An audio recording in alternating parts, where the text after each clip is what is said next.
მოგესალმებით მეგობრებო, თქვენი მყოფებით რედკარტზე. დღეს თქვენ გაიგებთ ახალ სიახლეებს ფეხბურთის შესახებ. ჩაკვეტაძე ახალი კლუბების რადარზე. ვინ განიხილება საქართველოს ნაკრების ახალ მწვრთნელად? შეთავაზება თემურ ქესპაიას და სხვა ახალი სიახლეებისთვის უყურეთ ვიდეოს ბოლომდე. საფრანგეთის ნაკრების ყოფილმა მთავარმა მწვრთნელმა დომინიკ რაიმონმა მედიასთან ასეთი კომენტარი გააკეთა. რაიმონმა ვილისანიულ დიდიე დეშამის შეცვლად განიხილა. ბევრის აზრით ფრანგთა ახალი მწვრთნელი ზიდანი იქნება. Ფიქრობ კანდიდატთა შორის ვილისანიულიცაა, რომელიც შესანიშნავად უკლავდება საქართველოს ნაკრებს. ზამთრის სატრანსფერო ფანჯარის შემდეგ ტრანსფერ მარკეტმა იჯერით ყოფილი ყველაზე ძვირადღირებული ფეხბურთელების ათეული განაახლა.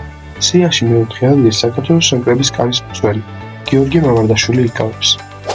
ვოტფორდთან დაახლოებული ინგლისელი ჟურნალისტი ჰენრი ბენეტი გიორგი ჩაკვეტაძის შესახებ ახალ საინტერესო ინფორმაციას აჩვენებს. მისი თქმით, ქართული ნახევარმცველი სერია A-ში მოთამაშე კომო ინტერესდება. ჰენრი ასევე წერს, რომ იტალიური გუნდის სკაუტები გასულ წლში გამართულ ლიდსისა და ვოტფორდის მატჩს დაესწრნენ. აქვე მოგახსენებთ, რომ ამ დროისთვის კომო სერია A-ში მე-16 ადგილს იკავებს.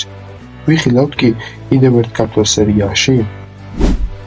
როგორც მოგეხსენებათ, ქართველი მწვრთნელი თემურ ქეცბაია ამ მომენტისთვის უკლუბადაა. მედიაში გავრცელებული ინფორმაციით 56 წლის ქართველი შესაძლოა შოტლანდიის ჩემპიონატში ვიხილოთ.